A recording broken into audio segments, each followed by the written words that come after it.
It was a quiet night in Gilead. The stars sparkled, dotting the sky like a promise, but the village felt heavy, as if it carried a secret. It was in this setting that Jephthah came into the world. Under circumstances many preferred to whisper about rather than speak openly. Yes, he was a son of Gilead, but not of his wife. Jephthah was the result of a relationship with a prostitute, a fact that, from early on, marked his existence like a stain that would not fade. While other children ran free, laughing and dreaming, Jephthah grew up hearing whispers and feeling sideways glances. The legitimate sons of Gilead, his half-brothers, made no effort to hide their disdain. They saw Jephthah as an intruder, someone who had no right to be there, much less to share the family's inheritance. Thus, day by day, tension grew within the household. It didn't take long for the situation to become unsustainable. The brothers, united by the pride and blood of Gilead's wife, confronted Jephthah cruelly. "You're not one of us," they said, their words sharp as swords. There was no place for him there, not as long as they had a say in the matter. And so, like an unnecessary burden, Jephthah was cast out, expelled from the home. He had to fend for himself, leaving behind the land that should have been his as well. The young man departed, carrying not just his few belongings, but also the pain of rejection and the weight of an uncertain future. He sought refuge in Tob, a distant land where no one cared about his origins. It was there, among the rejected, that Jephthah began to find his place. Interestingly, the outcasts recognized him as a leader, even though the world had turned its back on him. Little did Jephthah know that the Lord's ways were not as linear as man's. As he built his life in Tob, a threat was growing in Gilead, something that would bring his past and present crashing together in an unexpected way. Life in Tob was different, almost like a land where time forgot to pass. There, far from Gilead's watchful eyes, Jephthah began to rebuild himself. He no longer bore the shadow of his brothers or the weight of rejection. Instead, he found refuge among the renegades, men who, like him, carried invisible scars from a society that had cast them aside. These marginalized and hopeless men were thieves, mercenaries, restless souls. But there was something about Jephthah that drew them in. Perhaps it was his quiet strength or the determined way he carried the burden of life without bowing. Gradually, these men rallied around him, forming a group. Amid this band of outcasts, Jephthah emerged as a leader. It was curious how Jephthah stood out without even trying. His leadership did not come from shouting or imposition, but from raw and authentic charisma. He knew the pain of being left behind, and somehow this connected him to all the others. To the world's eyes, they were lost men, but together, under Jephthah's leadership, they became something more. There was a unity, a quiet strength growing among them. Jephthah's reputation began to spread. He was no longer just Gilead's illegitimate son. He was now a respected and feared leader in the surrounding lands. Wherever they went, they left a mark. Meanwhile, in Gilead, peace had become a distant memory. The Ammonites, ruthless and relentless, advanced with devastating force, ravaging everything in their path. Their raids weren't just attacks. They were declarations of dominance, a reminder that they were determined to claim the land they had long coveted. Crops were pillaged, villages burned, and the terrified people sought refuge wherever they could. The council of elders gathered amid the crisis. They were experienced men, but now they seemed lost, unable to find a way out. The question hung like a shadow over the meeting. Who would lead Israel against the Ammonites? It wasn't just a matter of military skill.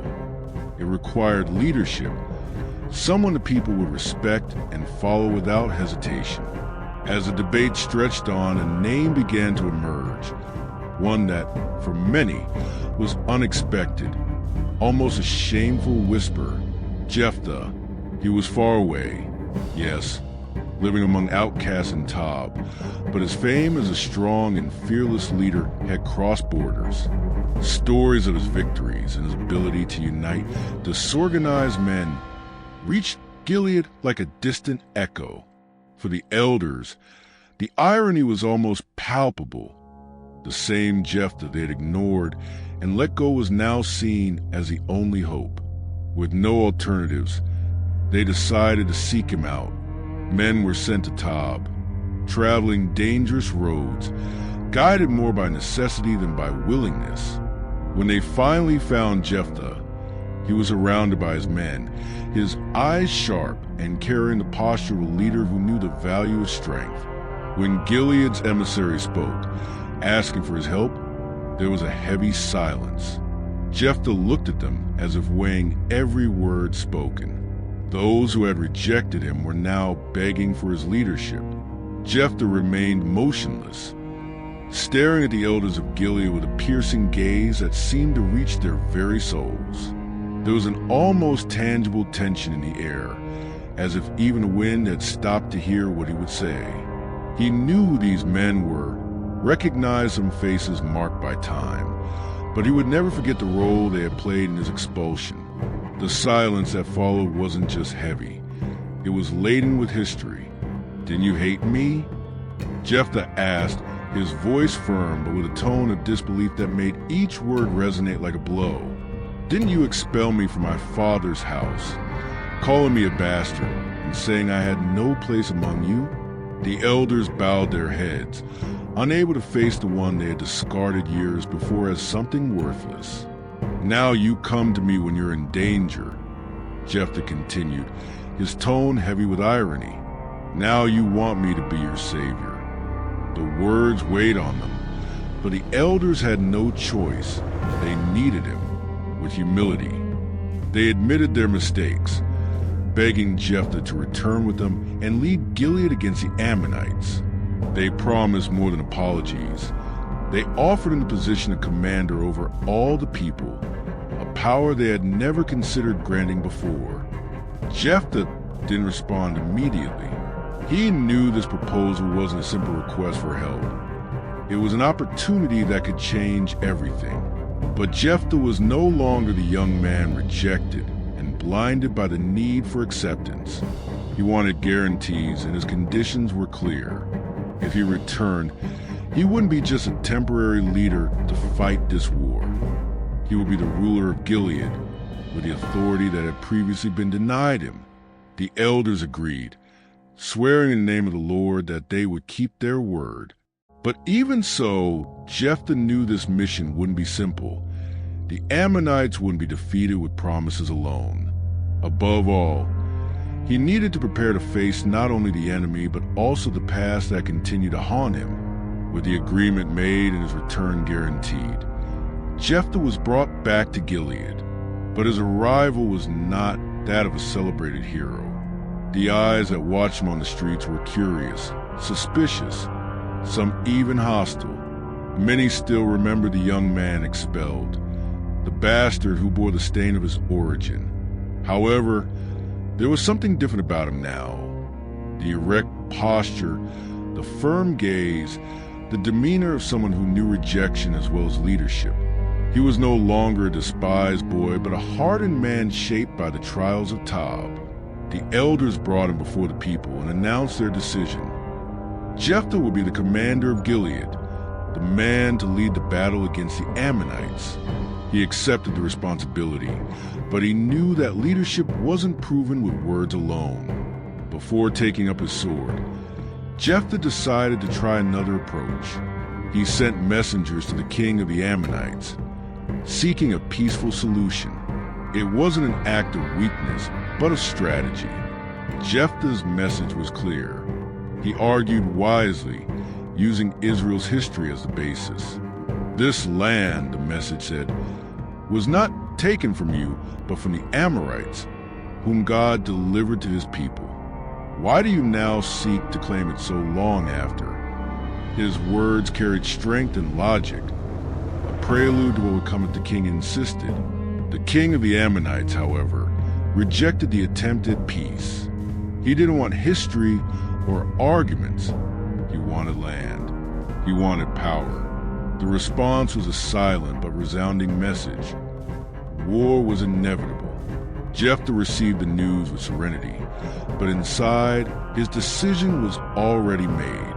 If dialogue wasn't enough, he would prepare for battle. But before going to battlefield, Jephthah did something that would forever mark the course of his story. On the eve of battle, Jephthah isolated himself in silence, the weight of responsibility on his shoulders overwhelming. It wasn't just a war for land or revenge. It was the fate of Gilead and Israel. He knew the people looked to him with hope, but also doubt. More than anything, he looked at himself, questioning whether he was up to the call. It was then in an act of desperate faith that he turned to the Lord, on his knees, with clenched hands as if holding his own destiny. Jephthah made a vow. "If you deliver the Ammonites into my hands," he promised, his voice trembling, "whatever comes out of the doors of my house to meet me, I will offer to the Lord as a sacrifice." It was a promise made with all the sincerity of his heart, but also with the urgency of one who knew he needed something greater to win. That vow, which seemed a sign of devotion, carried with it an invisible weight.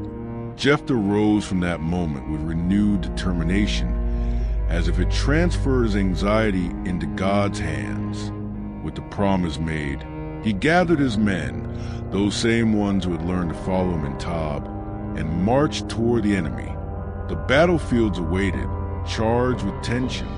The Ammonites were many, confident in their victory. But Jephthah had something they couldn't see. He had the Lord's strength by his side, and the certainty that, with a vow made, he was fulfilling something greater than his own life. The sound of footsteps echoed as the army advanced, and Jephthah's heart beat like a drum. He was ready to fight, ready to lead. But Jephthah had no idea that the greatest battle wasn't ahead on the blood-stained fields, but waiting for him at the end of the path, within his own home. The battlefield became a stage of cries, steel, and dust. Jephthah, sword in hand, led Israel's army like a man possessed by a higher force. Every blow, every command, every step seemed guided by God himself. The Ammonites, who once marched with confidence, soon realized they faced something stronger than numbers or strategy. It was as if the heavens fought alongside Jephthah. The battle was fierce, but Israel's victory was overwhelming. The people who had suffered under the weight of oppression now raised their heads amid the remnants of war. The Ammonites were defeated and the land was saved. News of the victory spread quickly through Gilead like a fire warming cold hearts. Jephthah was now more than a leader. He was a liberator. But while the warriors celebrated, Jephthah kept his gaze fixed on the horizon. The promise he had made to the Lord echoed in his mind as a constant reminder. He didn't know what awaited him upon his return home, but he knew his word had been given. There was no turning back. The march home was solemn. The men sang songs of victory, and the people of Gilead waited to greet their hero. But Jephthah, despite the acclaim, carried a restlessness. Who would be the first to come out of his house to meet him? He knew a vow to the Lord was sacred, and even the joy of victory couldn't erase the weight of uncertainty. When he finally arrived, he saw from afar the doors of his house opening. What came running to meet him wasn't a servant or an animal. It was his daughter, his only daughter, dancing to the sound of victory songs, celebrating her father's return. Her smile was pure, her joy contagious. But for Jephthah, that moment fell upon him like a storm of pain. He knew what he had promised, and the reality of it stood before him like an impossible mountain to climb. Jephthah felt his heart shatter as he saw his daughter running toward him. Jephthah, an unlikely leader and a man of faith, is marked by a painful promise to the Lord. After defeating the Ammonites, He is joyfully greeted by his daughter. But happiness turns to tragedy when he remembers the vow he made to sacrifice her. Though devastated, Jephthah fulfills his promise, while his daughter faces her fate with courage, withdrawing for 2 months to mourn with friends before the sacrifice. The triumph against the Ammonites brings another challenge: conflict of the tribe of Ephraim, which demands a share of the glory. Jephthah, once rejected, does not yield to their demands and confronts them, resulting in a bitter battle between brothers. Though victorious, each conquest adds to the burden of his leadership. Jephthah governs Israel for 6 years, bringing external peace but carrying deep internal scars. Though respected, he lives with the memories of the sacrifice and the losses that marked his journey. His legacy is recounted as an example of the complexity of faith and the strength that arises from rejection, reminding us that God chooses leaders by the heart, not by appearances or status. But Jephthah's story also warns us of the weight of promises made in moments of desperation. His vow to the Lord was sincere but impulsive. He shows us that even the most well-intentioned commitments must be made with wisdom, for they have consequences that can transform lives forever. The pain Jephthah felt in fulfilling his vow is not just a tragic milestone in his journey, but a warning that resonates in our own decisions. And finally, Jephthah leaves us with the complexity of the divine call. It was not an easy path nor free of pain, but it was meaningful. His life is like a mosaic with pieces of triumph, sacrifice, and redemption, inviting us to reflect on how we respond to what God places before us. As the story ends, the lessons continue. Jephthah lives in the stories we tell, in the moments we face rejection, in the sacrifices we make, and the faith that sustains us even when the price seems too high. He reminds us that in every struggle, there's an opportunity to trust, learn, and grow. If you enjoyed Jephthah's story and want to keep following other stories of faith and overcoming, don't forget to like this video and share it with your loved ones. And of course, subscribe to the channel to not miss any new content. Together, let's explore more powerful lessons from the Bible.